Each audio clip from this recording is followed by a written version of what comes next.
おはようございます。よく寝られましたか？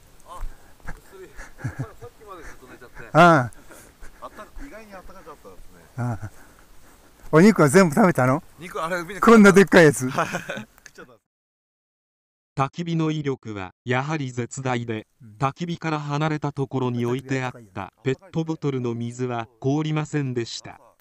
焚き火の数メーター範囲は火が残っていれば0度以下にはならないようです。寒いね。ペットボトルがこんなかったんですね。